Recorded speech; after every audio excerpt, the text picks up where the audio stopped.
समझिएगा बात को लेकर के। और ये जो एंगल आता है इसे हम क्या कहते हैं, एंगल ऑफ डिप्रेशन कहते हैं। तो एलिवेशन हमारा ये हो गया दोस्तों, डिप्रेशन हमारा ये हो गया। और सबसे मजे की बात बताऊं तो दोनों के दोनों क्या हो गए, बराबर हो गए। ऑब्जर्वर और ऑब्जेक्ट में क्या डिफरेंस है, पूरी रामायण बीत गई, फिर अंजलि तुम पूछती हो सीता कौन थी बताओ। ऑब्जर्वर वो हो गया जो किसी वस्तु को देख रहा है, और ऑब्जेक्ट वो है जिसको देखा जा रहा है। अगर मैं किसी पोल को देख रहा हूं तो मैं ऑब्जर्वर हो गया और वो पोल ऑब्जेक्ट हो गया, समझ गए। मैं यहाँ पर किसी खिलौने को देख रहा हूँ जो बिल्डिंग के टॉप पे रखा गया है, किसी टावर पर एड पर देख रहा हूँ, किसी टावर पर एक लंबा सा पोल लगा हुआ है, एड लगा हुआ है, तो यहाँ पर मैं ऑब्जर्वर हूँ, प्रेक्षक हूँ, और वो जो एड है, जो पोल है, वो ऑब्जेक्ट है। इस बात को देखो यहाँ पे, समझ में आ गया बात यहाँ पे, ठीक है। तो आ जाइए मेरे भाई, यहाँ पर अगर हम समझे चीजों को लेकर के, तो जब देखा जाता है यहाँ पर, तो इसे हम क्या कहते हैं, एंगल ऑफ एलिवेशन, और इसे हम कहते हैं डिप्रेशन। और मेरे भाई एक ज्योमेट्री में फंडामेंटल होता है कि दो पैरेलल लाइन के बीच में अगर कोई ट्रांसवर्सल यानी तिर्यक रेखा खींच दिया जाए, तो यहाँ पर ये वाला एंगल और ये वाला एंगल दोनों क्या होता है, तो बराबर होता है। इसलिए बेशक कहने के नाम अलग अलग हैं कि ये एंगल ऑफ एलिवेशन यानी उन्नयन कोण है, ये एंगल ऑफ डिप्रेशन यानी अवनयन कोण है, लेकिन दोस्तों यकीन मानो दोनों के दोनों क्या है, तो बराबर है। दोनों के दोनों मेरे भाई यहाँ पर क्या है, तो बराबर है। क्लियर है ये बात, यहाँ पर कोई दिक्कत की बात है, कोई परेशानी की बात है, ठीक है। आइए चलिए यहाँ पे नेक्स्ट, यहाँ पर अब आ जाते हैं, यही वो रिलेशन है दोनों के बीच में मेरे भाई, ये बराबर है। बाकी सन और शैडो और बाकी सारे केसेस भी हम लोग मेरे भाई धीरे धीरे देखेंगे। अब इसमें यहाँ पर क्या होता है, देखिए शुरू से ही आप लोगों को एक बात पता है, शुरू से ही मेरे भाई यहाँ पर एक बात पता है, और वो ये पता है कि जैसे अगर मानो हम ये एंगल की बात कर रहे हैं और ये एंगल हमारा है थीटा, तो थीटा के सामने बच्चों जो होता है उसे हम लोग परपेंडिकुलर कहते हैं, ये नीचे जो होता है उसे हम बेस कहते हैं, और 90 डिग्री के सामने जो होता है उसे हम हाइपोटेनस कहते हैं। लंब हो गया, आधार हो गया, और ये मेरे भाई क्या हो गया, कर्ण हो गया। लंब हो गया, आधार हो गया और कर्ण हो गया। तो जनरली हर जगह पर जो पढ़ाया जाता है ना, वो मेरे भाई यहाँ पर tan theta, sin theta, cos theta और ये लेकर के आपको पढ़ाया गया होगा। लेकिन हमने कहा ना, हम एक ऐसा तरीका आपको पढ़ाएंगे कि आपको कलम तक उठाने की आवश्यकता नहीं पड़ेगी, और वो है मेरा अपना रेशियो मेथड, ठीक है। रेशियो मेथड में बस शुरू में मेरे भाई ट्रायंगल्स के आपको रेशियो याद रखने हैं, और एक बार अगर आप यहाँ पर वो रेशियो याद रख लेते हैं तो आपको कभी कोई दिक्कत नहीं आएगा, ठीक है। तो एक हमारा होता है सिंगल केस और एक हमारा होता है double case. Basically height and distance में मैं आपको शुरू में ही समझा देता हूँ कि जो कंप्लीट हाइट एंड डिस्टेंस है यहाँ पर, वो दो भागों में मेरे लिए बटा है, और वो दो भाग क्या है, तो यहाँ पर सबसे पहला जो भाग है मेरे भाई यहाँ पर, वो हमारे लिए सिंगल केस है। सिंगल केस का मतलब कोई एक एंगल वाला हो जाए यहाँ पे, और एक जो है हमारे पास में वो है मेरे भाई डबल एंगल केस। क्या है मेरे भाई यहाँ पर, डबल एंगल केस, यार खाली डबल केस में लिख दे रहा हूँ, डबल केस से मुझे लगता है बहुत अच्छे तरीके से चीजें मैं आपको बता पाऊंगा, ठीक है। तो डबल केस की अगर हम बात करें तो क्या होगा, सिंगल वाले केस में बच्चों यहाँ पर ये हो जाएगा कि तुम्हारे दो तरह का बनता है, एक ये वाला रिलेशन बनता है 30-60 का, और एक 45 वाला बनता है, ठीक है। यहाँ पर इसमें क्या होता है कि जैसे 30-60-90 का एक रिलेशन बनता है, 30 हो गया, 90 हो गया, और ये कितना हो गया, 60 हो गया मेरे भाई यहाँ पर। और एक हमारा बच्चों बनता है मेरे भाई 45-45 का, कि सर अगर 90 है तो ये दोनों कितने कितने के होंगे, 45-45 के होंगे, ठीक है। तो एक कहा भी जाता है 30-60-90 का। बहुत अच्छे तरीके से आप लोग मेरे भाई बोर्ड पर देखिएगा, बहुत शानदार तरीके से, ऑनेस्टली बता रहा हूँ, बहुत दिल से मैं पढ़ाऊंगा। और सुबह की क्लास तो अपने आप में इतनी प्यारी क्लास होती है कि जो मेरे भाई पढ़ाओ वो सारा सारा बच्चों को समझ में आता है, ठीक है। बहुत प्यारी क्लास होने वाली है, दिल से हम आपको बता रहे हैं। 45-45-90, ठीक है। आ जाओ चलो। अब डबल केस में बच्चों यहाँ पर क्या होता है, डबल केस में कई तरह के केसेस होते हैं, एक तो होता ही नहीं मेरे भाई, लेकिन जो हम लोग पढ़ेंगे, जो मेन हम बेसिस है जिसको हम डिवाइड करेंगे यहाँ पे, ठीक है, वो क्या होगा, sir math type wise book का प्राइस कब तक कम होगा, कब तक नहीं, सिर्फ 8 तारीख कल है, फ्लिपकार्ट पर सेल है, तो कल मेरे भाई हमारी जितनी भी किताबें हैं, फॉर्मूला बुक हो गई, एसएससी मैथ हो गई, रेलवे गणित हो गई, जितनी भी किताबें हैं, दिल्ली पुलिस की हो गई, सब हो गई, सब पर ऑफर रहेगा। तो कल कल रहेगा बस भाई, 8 तारीख को याद रखना बस, ठीक है। और जो पढ़ा रहा हूँ उसके ऊपर में ध्यान दो, किताब के ऑफर पे भी ध्यान मत दो बच्चे, ये ज्यादा जरूरी है, ठीक है ना। आ जाओ चलो। डबल केस में मेरे भाई यहाँ पर क्या होगा, मैं आपको बता रहा हूँ। डबल केस में सर यहाँ पर ये होगा कि जैसे मान लीजिए एक यहाँ पर कोई व्यक्ति है और उसको दो अलग अलग जगह से देखा जा रहा है, तो इसको हम लोग बोलेंगे मेरे भाई डबल केस, ठीक है। इस डबल केस के अंदर में भी कितने केस बनेंगे मैं आपको बताता हूँ, ठीक है। एक मेरे भाई यहाँ पर देखो 3 केसेस के अंदर में बनेगा, कितना केस बनेगा, 3 केस बनेगा। कौन कौन सा बनेगा आप देखते चलिए। सबसे पहला जो एंगल्स का पेयरिंग होता है वो यहाँ पर क्या होता है, जैसे जैसे आप आगे बढ़ते हैं वैसे वैसे एंगल कम होता है। तो एक यहाँ पर 30 रहेगा मेरे भाई, 30 के बाद कौन आएगा, 30 के साथ मेरे भाई 45 आएगा, एक ये पेयर बनेगा। फिर उसके बाद में मेरे भाई यहाँ पर जो है 30 के साथ में क्या रहेगा, तो 30 के साथ में 60 रहेगा मेरे भाई यहाँ पर, एक ये पेयर बनेगा, और एक हमारा मेरे भाई बनेगा 45 का और 60 का, यहाँ पे ये हमारा पेयर होगा। ये एंगल हमेशा 90 रहेगा, इसमें कोई डाउट मेरे भाई नहीं है। सिर्फ हम आपको यहाँ पर ये 5 केस पढ़ाएंगे, और अगर आपने ये 5 केस को बच्चों पढ़ लिया ना, तो यकीन मानिए उसके बाद में आपको हाइट एंड डिस्टेंस में कुछ भी नहीं पढ़ना है। सिर्फ इन्हीं के आधार पर आप किसी भी सवाल का जवाब दे दोगे, किसी भी सवाल का जवाब, मैं आपको यकीन बता रहा हूँ, ठीक है। सिंगल केस में यहाँ पर ये देखना है, और डबल केस का मतलब दोनों एंगल वाला केस यहाँ पर एक ये देखना है, और सिर्फ इनके रेशियोज याद रखिए आप। यहाँ पे कहानी ऐसे गायब है। अब इनके रेशियोज हम बताते हैं कि कैसे कैसे आपको याद रखना है। तो सबसे पहले सिंगल केस में अगर हम चले यहाँ पर, ठीक है, तो सिंगल केस में मेरे भाई हम आपको दिखा देते हैं सारी बातें। सिंगल केस में क्या होता है आप याद रख लीजिएगा, नहीं याद है तो आज याद रख लीजिए। सर सबसे पहली बात यहाँ पर, ठीक है, कि देखो छोटा एंगल है तो उसके सामने की वैल्यू छोटी होगी। जैसे ऐसे समझ लो, मेरे दोनों जॉइंट है हाथ के, इनके बीच में अभी देखो दोनों हाथ के बीच में जो एंगल है वो काफी छोटा है, तो मेरे दोनों इसके बीच में दूरी भी काफी कम होगी। देखो ये जैसे जैसे मैंने एंगल बढ़ाया वैसे वैसे मेरे दोनों हाथों के बीच की दूरियां बढ़ती गई। फिर से कह रहा हूँ, जैसे जैसे एंगल बढ़ाऊंगा वैसे वैसे दूरी जो है वो बढ़ती चली जाएगी। तो एंगल के कम होने से दूरी कम होती है, एंगल के बढ़ने से दूरी हमारी बढ़ती है। तो छोटे एंगल के सामने छोटी वैल्यू, बड़े एंगल के सामने बड़ी वैल्यू। तो आपको जो याद रखना है वो ये याद रखना है कि सर 30 के सामने कितना होता है, 1 होता है, 60 के सामने कितना होता है, √3 होता है, और 90 के आगे कितना होता है, 2 होता है। इसलिए आपने मेरे भाई यहाँ पर देखा होगा तो आप sin 30 की जब वैल्यू निकालते हो 1/2 आता है। कैसे? तो sin 30 1/2 ऐसे होगा, परपेंडिकुलर अपॉन हाइपोटेनस। cos 30 की वैल्यू होती है √3/2 कैसे? तो बेस अपॉन हाइपोटेनस। तो याद रखना है 30 के सामने कितना होता है 1, 60 के सामने कितना होता है √3, 90 के सामने कितना होता है 2 होता है। ठीक है? और 45 वाले केस में 45 के सामने 1, तो ये भी 45 है तो इसके सामने भी 1, 1 और 1 में पाइथागोरस लगाएँगे तो ये मेरे भाई √2 हो जाएगा। कितना हो जाएगा? √2 हो जाएगा। बस ये 2 तरह के मेरे भाई यहाँ पर चीज़ें याद रखिए, बस देखिए कितना मज़ा आता है। एक यहाँ पर 30, 60, 90 वाला और एक 45, 45, 90 वाला। ठीक है? अभी खाली इसी के ऊपर में देखिए हम आपको क्वेश्चन कराते हैं। तो आइए चलिए कुछ एग्ज़ाम्पल मेरी तरफ से हैं। इस एग्जाम्पल में क्या कहा गया है ज़रा आप लोग यहाँ पर वो देखिए, ठीक है? एग्जाम्पल में कहा गया कि दिए गए फ़ोटो में सी का मान हमारा 30 है, आप देख सकते हैं सी का मान 30 है, बीसी का मान भी मेरे भाई यहाँ पर आपको 18 दिया गया है। तो कहा गया बताइए एबी और एसी का मान बताओ। मतलब हाइट एंड डिस्टेंस में क्या होता है बच्चों, हाइट एंड डिस्टेंस में एक एंगल दे दिया जाता है, तीनों में से कोई भी एक साइड का मान दे देगा, कोई भी एक साइड का मान दे देगा और बाकी दोनों का मान पूछेगा। किसी एक साइड का मान देकर के किसी एक साइड का मान पूछेगा। मैं एक बात बोलता हूँ कि आप लोगों को एक बात बहुत अच्छे से पता है और वो क्या पता है कि 30 के सामने कितना होता है 1 होता है, 30 का जो बेस होता है वो कितना होता है मेरे भाई यहाँ पर √3 होता है और हाइपोटेनस कितना होता है 2 होता है। आज अगर हम बात करें तो √3 का मान हमारे लिए 18 है। आप देखो मेरे भाई यहाँ पर √3 का मान कितना दे रखा है 18 दे रखा है। तो अगर हम देखेंगे यहाँ पर तो हम बोलेंगे सर √3 यूनिट की वैल्यू हमारे सामने कितनी है? तो √3 यूनिट की वैल्यू सर 18 सेंटीमीटर है। तो 1 यूनिट का मान हमारे सामने कितना होगा? ये जाकर के सर हमारे सामने डिवाइड करेगा। आपको भी पता है कि सर इसके अंदर में 3 छिपा है। कैसे छिपा है सर यहाँ देखो, तो ये जो 18 है ये असल में 6 × 3 है। क्या है सर यहाँ पर 6 × 3 है। अब √3 इसे काटेगा कितनी बार में? √3 बार में। तो इट इज़ इक्वल टू 6 √3 मेरे भाई। किसके बराबर? 6 √3 के। किसके बराबर? 6 √3 के। तो अगर हम देखें यहाँ पर 1 यूनिट का मान कितना है? 6 √3, तो इसका मान कितना है तो मेरे भाई 6 √3 और अगर 1 का मान 6 √3 है तो 2 का मान कितना हो जाएगा? 12 √3 हो जाएगा। कितना हो जाएगा मेरे भाई? 12 √3 हो जाएगा। अभिषेक यादव कहते हैं प्लीज़ 9:30 से क्लास कर लीजिए। अगर करना होता भाई तो कर लिया होता, कहने की ज़रूरत ही नहीं पड़ती। तुम इतना प्लीज़ करवाते ही नहीं हो। ठीक है, 2-2 लोगों की क्लास डिस्टर्ब हो रही थी 9:30 में करने पे। ठीक है, राधिका मैम का भी, शायद दीपक सर का भी, राधिका मैम का भी और विक्रम सर का भी, तीनों का क्लास क्लैश कर रहा था। इसी वजह से 9:30 नहीं कर पाए। नहीं तो हम खुद भी चाह रहे थे कि क्लास 9:30 से ही हो। ठीक है? बताओ भाई, क्लियर है? आ जाओ अभी आगे देखो। अभी तुम्हें 2-3 एग्ज़ाम्पल और हम समझाएँगे ताकि तुम्हें समझ में आ जाए। एग्जाम्पल नंबर 2 में देखो, दिए गए फ़ोटो में ये एंगल का मान हमारा 60 है, इसका मान हमारा 6 है, तो बाकी दोनों का मान कितना होगा? याद रखना मेरे भाई 60 के आगे हमेशा जो होता है वो कितना होता है? √3 होता है। तो यहाँ पर अच्छा बड़ी वाली वैल्यू हमेशा 2 होती है, तो जो बच गया वो 1 का मान होगा। जो बच गया मेरे भाई यहाँ पर 1 का मान होगा। अगर 1 का मान 6 है, तो मेरे भाई यहाँ पर आप ऐसे मान करके चलो कि सर अगर 1 का मान 6 है, तो सर 2 का मान कितना होगा? 2 का मान सर हमारा 12 हो जाएगा यहाँ पे, ठीक है? और 1 का मान 6 है, तो √3 का मान सर कितना हो जाएगा? तो √3 का मान 6 √3 हो जाएगा। मतलब यहाँ पर अगर आप इसको √3 से मल्टीप्लाई करेंगे, तो ये भी √3 से मल्टीप्लाई होगा। इसको 2 से करेंगे, तो ये भी 2 से मल्टीप्लाई होगा। क्लियर है ये बात यहाँ पे? कोई दिक्कत की बात है? कोई परेशानी की बात है? बताइए। चलिए आ जाइए एग्जाम्पल नंबर 3 मेरे भाई यहाँ पर देखिए, ये हमारा 45 डिग्री के ऊपर में है। ये हमारा किसके ऊपर में है? 45 के ऊपर में। अभी हम बहुत क्वेश्चन्स प्रैक्टिस करवाएँगे, पेशेंस रखिए थोड़ी-सी चीज़ों को लेकर के, बहुत कुछ सीखने को मिलेगा आपको। ठीक है, तो अगर हम यहाँ देखें मेरे भाई 45 पर आ जाइए। 45 की अगर हम बात करते हैं, तो सर ये हमारा 45 डिग्री है और ये हमारा कितना है सर? ये हमारा 45 डिग्री है। 45 के सामने हमारा कितना होता है 1, इस 45 के सामने कितना होता है 1 और ये हमारा कितना है सर 2 है। अगर 1 का मान 8 है, तो ये भी 1 का मान कितना होगा? तो 8 होगा, ठीक है? और अगर आपने इसको √2 से मल्टीप्लाई किया, तो 8 को भी √2 से करूँ, तो मेरे भाई कितना हो जाएगा? 8 √2 हो जाएगा। कितना हो जाएगा मेरे भाई यहाँ पर? 8 √2 हो जाएगा। कोई दिक्कत की बात है यहाँ पे? कोई परेशानी की बात है? आइए चलिए। अब सर इससे हम हाइट एंड डिस्टेंस को कैसे रिलेट करेंगे? आप मुझे यहाँ पर ये बताओ। तो इससे हाइट एंड डिस्टेंस का जो रिलेशन निकल कर के आएगा, वो कैसे आएगा वो देखो। तो शुरुआत करते हैं सबसे पहले टाइप नंबर 1 वाले क्वेश्चन्स में और हम लोग देखते हैं कि ये जो हम 30, 60, 90 का जो ये रिलेशन पढ़ रहे हैं, इस रिलेशन का इस्तेमाल जो हम करेंगे, वो हम कैसे करने वाले हैं? क्या इसका सदुपयोग होने वाला है? कैसे हम इसको यूटिलाइज़ करेंगे? तो सबसे पहला टाइप नंबर 1 मेरे भाई यहाँ पर आ जाएगा और वो ये क्या होगा? आप पढ़ो। सारा ऐसा कहानी लंबा-चौड़ा दिया गया होगा और उसके आधार पर चीज़ें आपको खुद बनानी होंगी। जैसे क्वेश्चन में क्या कहा गया पढ़ो आप।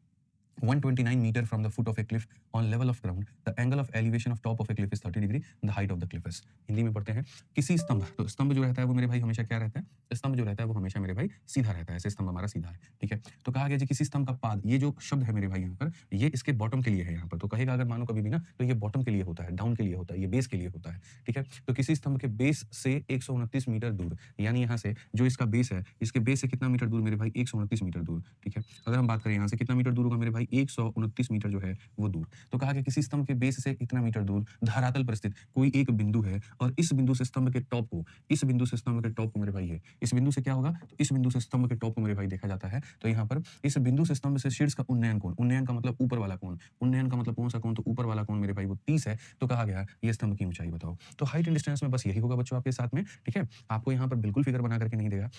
शब्द ऐसे कहे जाएँगे जिसके आधार पर आपको खुद भी फिगर बनाने होंगे। जैसे पहले इसने कहा कि स्तंभ बनाना है, स्तंभ के बेस से आपको इतने मीटर दूर जाना है, फिर वहाँ से आपको स्तंभ को देखना है, देखते वक़्त में 30 का कोण बनेगा, अगर दूरी का मान इतना है तो ये मान कितना होगा। तो जैसा कि हमने आपको एक बात कहा, हमने क्या कहा आपसे? हमने ये कहा कि एक एंगल दे देगा, एक साइड दे देगा और एक साइड पूछेगा। एक एंगल के साथ में एक साइड दे देगा और एक साइड पूछेगा। बच्चों का तो आंसर आना शुरू हो गया। बहुत शानदार बच्चों, ठीक है? देखिए कैसे बनेगा यहाँ पर ये। तो अगर हम बात करें तो हम लोग बोलेंगे कि सर अभी हम आपको पढ़ाए थे, अभी हम आपको कहे हैं 30 के सामने कितना होता है? 30 के सामने 1 होता है। सबसे बड़ी वाली भुजा 2 होती है, तो जो बच गया वो कितना होगा? √3 होगा। जो बच गया वो कितना होगा? √3 होगा। अगर आज मेरे भाई यहाँ √3 का मान 129 है, तो 1 का मान पूछा है कितना होगा? ठीक है, आप देखो यहाँ पर, तो आप क्या कहोगे? आप बोलोगे गुरुजी √3 यूनिट का जो मान है वो हमारे सामने कितना है? तो √3 यूनिट का मान हमारे सामने इतना है। तो अगर हम देखें यहाँ पर 1 यूनिट का मान तो ये ले जाकर के आप इसको डिवाइड करिए। अगर आप इसको डिवाइड करेंगे सर यहाँ पर, तो पहले इसमें से 3 निकाल दीजिए। तो अगर आप यहाँ पर मेरे भाई निकालेंगे 3 निकालेंगे, तो आप बोलेंगे सर 3 इंटू 43 डिवाइडेड बाय कितना हो जाएगा? √3 हो जाएगा। सर आप इसे काट लीजिए, तो बोलेंगे सर 43 √3 हमारा बिल्कुल सही उत्तर होगा। 43 √3 ऑप्शन नंबर सी जो होगा क्या होगा? बिल्कुल हमारा सही उत्तर होगा। बिल्कुल मेरे भाई यहाँ पर हमारा सही उत्तर होगा। समझ गए? कोई दिक्कत की बात है? कोई परेशानी की बात है? आइए चलिए बच्चों, नेक्स्ट क्वेश्चन है, अगला सवाल है, सीजल 2022 का है। आप ज़रा इसको बना करके मुझे दिखाइए, मैं मान जाऊँगा। फटाफट मेरे भाई बना करके दिखाइए, मान जाऊँगा चलिए। प्रश्न संख्या 2 है मेरे भाई यहाँ पर, जल्दी से बना करके दिखाइए। बनाइए मेरे भाई यहाँ पर, ठीक है?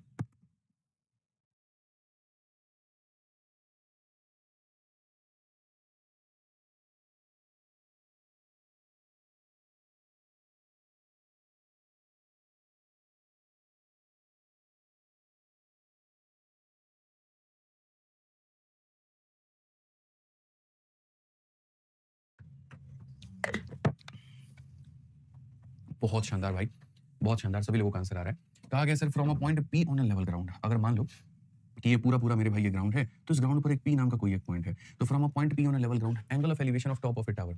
यहाँ पर क्या है, तो एक मेरे भाई टावर है, ठीक है? और यहाँ से इसके टॉप को देखते वक़्त में एलिवेशन का जो एंगल है वो कितना है? तो वो मेरे भाई यहाँ पर 30 डिग्री है। From a point P on a level ground, angle of elevation of top of A tower. Top of tower कितना है मेरे भाई? 30 डिग्री है। अगर टावर 110 √3 मीटर हाई है, अगर ये जो टावर है मेरे भाई यहाँ पर 110 √3 है मेरे भाई यहाँ पर, तो आप देखो सर कि what is the distance of P from foot of tower? तो यहाँ पर ये फुट ऑफ टावर है, ये टावर का फुट है और ये पी है और ये डिस्टेंस हमसे पूछा है कि ये हमारा कितना होगा? तो मैंने कहा ना मेरे भाई यहाँ पर कि जो मेरे भाई सिंगल केस है, एक एंगल दे देगा, एक साइड दे देगा और एक साइड हमसे पूछेगा। तो इसको हम मेरे भाई कैसे बनाएँगे? क्या बनाएँगे? ज़रा आप यहाँ पर देखिए। इसको बनाने के लिए बहुत ही सिंपल हम यहाँ पर एक बात कहेंगे, सर 30 के जो सामने होता है, वो कितना होता है हमेशा याद रखना। तो 30 के सामने जो होता है सर वो होता है 1। सबसे बड़ा वाला कितना होता है? 2 होता है। तो ये हमारा आ गया √3 के करीब में। अगर 1 का मान इतना है तो √3 का मान कितना होगा? तो पूरी दुनिया को ये बात पता है यहाँ पर कि जैसे अगर मानो मैंने यहाँ पर √3 से मल्टीप्लाई किया, तो इसे भी मैं √3 से मल्टीप्लाई करूँगा। यानी जो आंसर होगा मेरे भाई यहाँ पर, वो कितना होगा? 110 √3 और इंटू यहाँ पर मेरे भाई √3, तो 3 इंटू 110 कितना हो जाएगा? 300 मेरे भाई 30 हो जाएगा। ये करेक्ट है, ऑप्शन नंबर ए जो है, बिल्कुल हमारा मेरे भाई सही उत्तर है। आपको डिवाइड नहीं करना था, आपको मल्टीप्लाई करना था। आप लोग छोटी-छोटी बारीकियाँ समझ नहीं रहे हैं। बहुत ऐसे बच्चे हैं जो आंसर 110 दे रहे हैं। पता नहीं 110 क्यों दे रहे हैं, मुझे तो ये समझ में नहीं आ रहा है। भाई यार, यहाँ √3 से मल्टीप्लाई करोगे, तो इसमें भी तो √3 से मल्टीप्लाई करोगे ना। समझो, छोटी-सी तो बात है। इतनी सी बात बस याद रखनी है कि 30 के सामने 1 होता है। 30 के सामने 1 होता है, 60 के सामने √3 होता है। 30 के सामने 1 होता है, 60 के सामने √3 होता है। एक बच्चा भी आएगा, उसको भी तुम यहाँ बोलोगे, वो भी इतना रट करके बता देगा। 30 के सामने 1 होता है, तो 60 के सामने √3 होता है। बस बात खत्म। 30 के सामने 1 होता है, 60 के सामने √3 होता है। बस इतना ही ध्यान रखना है। आ जाओ चलो यहाँ पर इसको पढ़ के दिखाओ। The angle of elevation of a top of a building at a distance of 70 metre from it foot on a horizontal plane is found to be 60 degree. Find the height of building. मतलब simple सी बात है sir यहाँ पर कि एक हमारा जो है वो बिल्डिंग है। मान लेते हैं ये बिल्डिंग है और इसका टॉप का जो एलिवेशन है, हमेशा ध्यान रखो, angle of elevation of top of a building at a distance of 70 metre, ठीक है, फ्रॉम इट्स फुट्स। मतलब यहाँ पर जमीन से 70 मीटर दूर कोई एक बिंदु है। उस बिंदु से बिल्डिंग के जब हम टॉप को देखते हैं, तो एंगल कितने का बनता है? तो एंगल हमारा मेरे भाई 60 का बनता है। तो कहा गया बताओ इस बिल्डिंग की मेरे भाई हाइट कितनी है? मैंने अभी कहा कि एक बच्चे को भी अगर मैं बुलाऊँगा ना, तो वो यहाँ पर ये कहेगा कि 30 के आगे 1 होता है और 60 के आगे √3 होता है। 30 के आगे 1 होता है और 60 के आगे √3 होता है। ये वैल्यू फिक्स है हमारा, ठीक है? ठीक है? तो 60 के आगे मेरे भाई यहाँ पर क्या होता है? √3 होता है। जो ये हाइपोटेनस है मेरे भाई, ये फिक्स है कि कितना होगा? 2 होगा। 30-60 के रिलेशन में हाइपोटेनस की वैल्यू 2 होती है। 30-60 के रिलेशन में हाइपोटेनस की वैल्यू 2 होती है। तो जो बच गया वो कितना हो जाएगा मेरे भाई? यहाँ पर 1 हो जाएगा। ठीक है? इतना सिंपल है याद करना। तुम बताओ, यही तो याद करना है भाई, कि 30 डिग्री में जो हमारा परपेंडिकुलर होता है वो 1 होता है, जो बेस होता है वो √3 होता है और ये हमारा 2 होता है। और मेरे भाई 60 डिग्री में क्या होता है? तो 60 डिग्री में मेरे भाई जो उसके सामने होता है वो √3 होता है। ये हमारा 1 होता है और ये हमारा 2 होता है। मतलब 2 है तो 2 है, ये हमारा फिक्स है। जो इंटरचेंज है मेरे भाई यहाँ पर वो इसके बीच में है। बस 30 के सामने 1 होगा तो बेस √3 बन जाएगा और 60 के सामने √3 होगा तो बेस हमारा 1 बन जाएगा। बस इतना सा हमें ध्यान रखना है। तो अगर हम इस सवाल में बच्चों देखें, तो क्वेश्चन में बिल्डिंग की हाइट कही गई है। 1 का मान 70 है तो √3 का मान कितना होगा? अगर मैं इसको √3 से मल्टीप्लाई कर रहा हूँ तो इसको भी √3 से करूँगा तो कितना हो जाएगा? 70 √3। अगर यहाँ ये डबल हो रहा है तो ये भी डबल, ये 3 गुना हो रहा है तो ये भी 3 गुना, ये √3 से मल्टीप्लाई हो रहा है तो इसको √3 से मल्टीप्लाई करो, 70 √3। मैंने कहा था ना कि बहुत रेयर केस में हो सकता है कि मेरे भाई 1 से 2 लाइन में हमारा सॉल्यूशन जाए। सिर्फ और सिर्फ 1 लाइन में हम लोग सॉल्यूशन करेंगे। ठीक है? हम लोग वो tan थीटा कोट थीटा नहीं हम आपको पढ़ाएँगे। हम जीवन में वो घटिया काम बिल्कुल नहीं करेंगे। ठीक है? हमारा पढ़ाने का तरीका बिल्कुल अलग होगा, बहुत मज़ेदार होगा, आपको मज़ा आ जाएगा। आइए चलिए पढ़िए 4 नंबर क्वेश्चन देखिए। 4 नंबर क्वेश्चन में मेरे भाई यहाँ पर क्या कहा गया है, ज़रा पढ़िए। 4 नंबर सवाल की अगर हम बात करें तो पढ़िए, आप लोग एक बार बनाइए जल्दी से।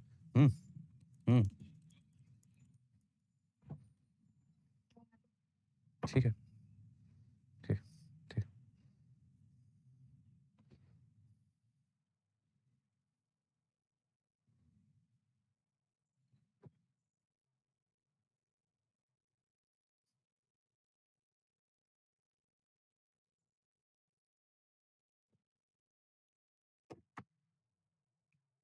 चलिए मेरे भाई यहाँ पे, बहुत बढ़िया, बहुत बढ़िया। हाँ जी, तो यहाँ पर अगर हम बात करें what is the angle of elevation of a sun when the shadow of a pole of height x is x root मतलब x बाई इतना। यानी जब x मीटर ऊँचे किसी खंभे यानी जो मेरे भाई यहाँ पर ये जो खंभा है, ये कितना मीटर ऊँचा है? तो ये जो खंभा है मेरे भाई यहाँ पर ये x मीटर ऊँचा है। तो यदि x मीटर ऊँचा किसी खंभे यानी ये जो खंभा है ये कितने का x है? उसकी जो छाया है, इसकी जो मेरे भाई यहाँ पर ये जो छाया बनी हुई है, ये छाया हमारी कितनी है? तो इसकी जो छाया है वो मेरे भाई x रूट 3 के x बाई रूट 3 के करीब में है, ठीक है? तो सूर्य का उन्नयन कोण कितना होगा? यानी अगर यहाँ पर मान लेते हैं कि यहाँ पर अगर सूरज है, ठीक है? तो ये सूरज का जो उन्नयन कोण होगा यहाँ पर, ये एंगल जो होगा वो मेरे भाई कितना होगा? अब पीछे के बच्चों यहाँ पर कहानी क्या थी? तो पीछे की कहानी यहाँ पर इतनी थी कि सर हमको ये समझने की आवश्यकता थी, एंगल के साथ में एक दूरी देकर के दूसरा पूछा जा रहा था। इसमें तो ऐसा कहीं पर कोई कहानी है ही नहीं। इसमें ऐसा कोई कहानी नहीं है। तो इसमें ऐसा कोई कहानी नहीं है तो अगर हम आपको बताएँ, तो आपको अभी हाल-फिलहाल हम ट्रिगो पढ़ाए हैं। ट्रिगो के बाद ही तो इंसान हाइट एंड डिस्टेंस पढ़ता है ना। आप मुझे एक बात बताओ परपेंडिकुलर दिया है और बेस दिया है। परपेंडिकुलर दिया है और बेस दिया है। तो परपेंडिकुलर बेस में कौन-सा मेरे भाई यहाँ पर जो है रिलेशन लगता है? तो बोलोगे tan थीटा का, ठीक है। किसका रिलेशन लगता है? तो मेरे भाई यहाँ पर tan थीटा का रिलेशन लगता है। तो tan थीटा की वैल्यू अगर हम देखें तो परपेंडिकुलर अपॉन बेस कहेंगे। यानी परपेंडिकुलर और अपॉन में क्या कहेंगे? तो अपॉन में बेस कहेंगे। अब आपको ही पता है बट्टे के नीचे बट्टा नहीं रह सकता। तो ये रेक्टेन को यहाँ से उठा करके मेरे भाई कहाँ रखेंगे? तो ये रेक्टेन को उठा करके मेरे भाई ये ऊपर भेज देंगे, ठीक है। तो यहाँ से काट दो। अगर tan थीटा का मान मेरे भाई √3 है तो थीटा का मान कितना होगा? तो थीटा का मान 60 होगा और ये हम कहाँ पढ़ाए हैं? तो ये हम आपको ट्रिगो में पढ़ाए हैं कि tan थीटा का मान अगर √3 होता है तो थीटा का मान 60 होगा, tan थीटा का मान 1/√3 होता है तो थीटा का मान 30 होगा। ठीक है? क्लियर है ये बात यहाँ पे? कोई दिक्कत की बात है? कोई परेशानी की बात है? आइए चलिए मेरे भाई यहाँ पर 5 नंबर क्वेश्चन है। फटाफट मेरे भाई यहाँ पर आप लोग ट्राई करिए। जल्दी से आपके सामने है। कुल मिलाकर के 45 सेकंड आपको दिए जा रहे हैं। सीजीएल 23 का ये सवाल है। प्यारा सवाल है, आप इसे बना सकते हैं। ट्राई करिए।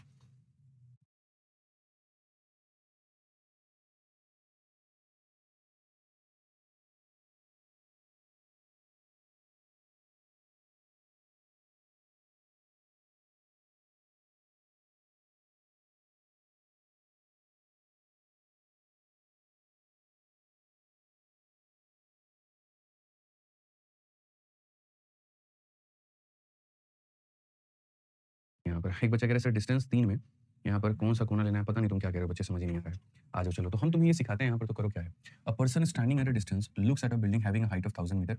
The angle between the top of the building and the ground is 30 degree. At what approximate distance is the person standing away from the building? यानी यहाँ पर क्या है मेरे भाई एक बिल्डिंग है। ठीक है? और इस बिल्डिंग से कुछ दूरी पर एक मेरे भाई यहाँ पर व्यक्ति खड़ा है और जब ये व्यक्ति मेरे भाई बिल्डिंग के टॉप को देखता है तो एंगल वही बनता है। कितने का बनता है? तो एंगल मेरे भाई यहाँ पर 30 का बनता है। पूरे हिंदी में कहानी जो है वही दिया गया है कि दूर खड़ा एक व्यक्ति 1000 मीटर की ऊँचाई वाली इमारत को देखता है। दूर खड़ा एक व्यक्ति मेरे भाई 1000 मीटर की इस ऊँचाई वाली इमारत को मेरे भाई यहाँ पर देखता है। इमारत के शीर्ष और ज़मीन के बीच में जो कोण है वो 30 का है। इमारत के शीर्ष और मेरे भाई ज़मीन के बीच का जो कोण है वो 30 का है। यह व्यक्ति इमारत से लगभग कितनी दूरी पर है? यानी ये वाला डिस्टेंस हमसे कहा है। हमने आपको हज़ार दफ़ा एक बात कहा रिलेशन मेरे भाई यहाँ पर रिलेशन बहुत ज़रूरी है। 30 के सामने जो होता है बच्चों वो होता है 1 ठीक है? उसके बाद बेस हमारा होता है √3 और ये हमारा होता है इतना। अगर एक का मान 1000 है, तो जब आप इसको √3 से मल्टीप्लाई करोगे तो ये भी √3 से होगा। तो मेरे भाई यहाँ पर ये कितना हो जाएगा? तो बोलोगे सर 1000 √3 हो जाएगा। पूरी दुनिया को पता है √3 का मान 1.73 होता है, ठीक है ना?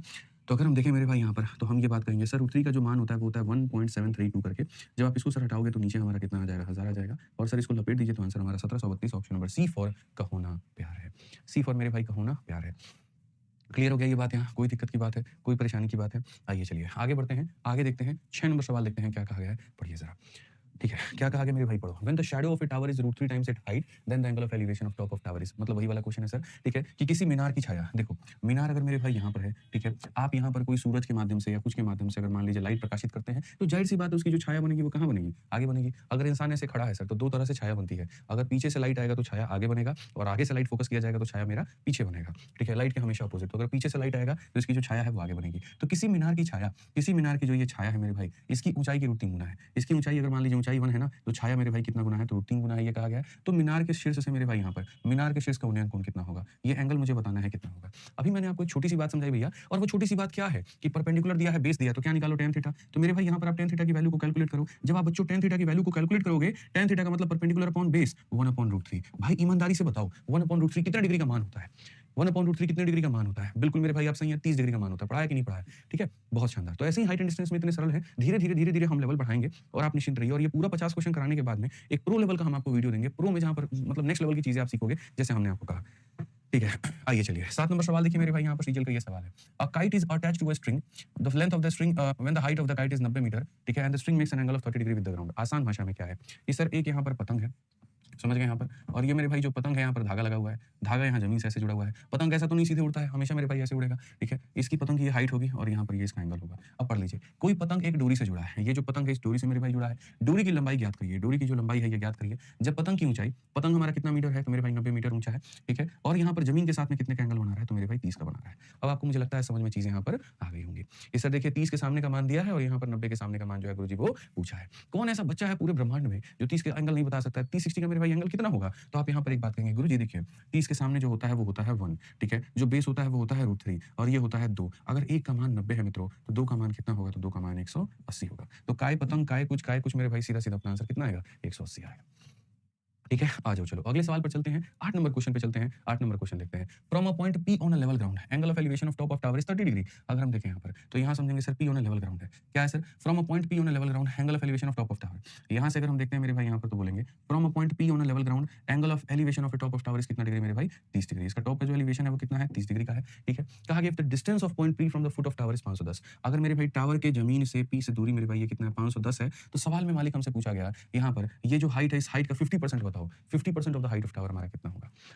50% मेरे भाई यहाँ पर जो है उस हाइट का कितना होगा? आप मुझे ये बताइए। सर एक बात बताइए, फुट लेवल ग्राउंड क्लिफ क्या होता है? फुट लेवल ग्राउंड क्लिफ पता नहीं यार तुम क्या पूछनी चाह रही हो अंजलि शर्मा, ठीक है? आई डोंट नो, ठीक है। अगर आपको किसी शब्द की अंग्रेजी में दिक्कत है तो आप उसे गूगल कर लीजिए, ठीक है? आ जाइए। क्लिफ का मतलब होता है यहाँ पर ये टॉप की जो वस्तु कहते हैं उसको क्लिफ कहते हैं यहाँ पे, ठीक है। तो अगर आप यहाँ देखोगे तो आप यहाँ समझो 30 के सामने जो होता है वो यहाँ क्या है? तो 30 के सामने होता है गुरुजी 1, ये हमारा हो जाता है √3 और ये हमारा हो जाता है 2। √3 का मान दे रखा है तो आप यहाँ पर इसकी वैल्यू कैसे निकालेंगे? मैं बहुत स्पष्ट बात कहता हूँ मेरे भाई, यहाँ पर आप समझिए। सर यहाँ देखो, यहाँ से यहाँ जाने में √3 से डिवाइड हो गया, यहाँ से यहाँ जाने में √3 से डिवाइड हो गया, तो इसमें भी क्या करेंगे? √3 से सर हम डिवाइड करेंगे। तो सर यहाँ पर इतना हो जाएगा। अगर √3 का मान इतना है, ऐसे भी समझ लो सर √3 का मान हमारा 510 है ना, तो 1 का मान जाने के लिए इसको ले जाकर के डिवाइड कर दो, तो 510/√3, तो 1 का मान के लिए इतना हो जाएगा। बट हमारा जो आंसर है, हमें क्या करना है? जो भी हमारा हाइट आएगा उसका हमको 50% बताना है।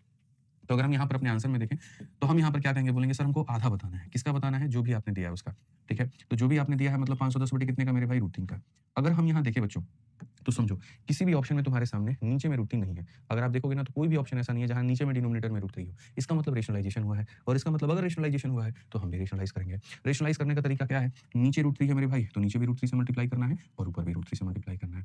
अब ये देखो √3 को √3 से गुना करोगे 3 हो जाएगा, 3 और 2 कितना हो जाएगा? 6 हो जाएगा। 3 इंटू 2 6 हो जाएगा, तो 6 से इसे काटो, 6 से काटोगे 6 8 48 और 6 5 30, तो ये हमारा हो जाएगा 85 √3 जो होगा बिल्कुल हमारा सही उत्तर होगा। कौन सा ऑप्शन है बच्चों? C4 का होना प्यार है। क्लियर हो गया ये बात? यहाँ पर कोई परेशानी की बात है मेरे किसी भी भाई को? कहीं पर कोई दिक्कत है? नहीं है ना? होना भी नहीं चाहिए। हाइट एंड डिस्टेंस जैसा आसान टॉपिक तो पूरे ब्रह्मांड में नहीं बना है, मैं आपको बता रहा हूँ। फ्री फंड का नंबर है भाई यहाँ पर, फ्री का लूटो मतलब नंबर यहाँ पर बस इतना है। समझ गए बात को? आ जाओ चलो नेक्स्ट क्वेश्चन देखो 9 नंबर। A boy is standing near a pole which is 2.7 metre high. एक मेरे भाई यहाँ पर एक पोल है और पोल की यहाँ पर जो हाइट है वो हमारी कितनी है? तो पोल की हाइट सर हमारी 2.7 है। एक लड़का इसके दूरी पर कुछ पर खड़ा होगा। तो एक लड़का एक स्तंभ के पास खड़ा है जो इतना मीटर ऊंचा है, और इसका जो उन्नयन कोण है मेरे भाई यहाँ पर, एंगल ऑफ एलिवेशन है वो कितना है मेरे भाई? 30 डिग्री का है। वो कितने का है मेरे भाई यहाँ पर? 30 डिग्री का है। तो अगर ये 30 डिग्री का है यहाँ पर, तो कहा गया distance of the boy from the pole is. यहाँ पर जो अगर हम बात करें, ये जो दूरी हमारी कितनी होगी? क्या अब आप ये दूरी नहीं बता पाएंगे?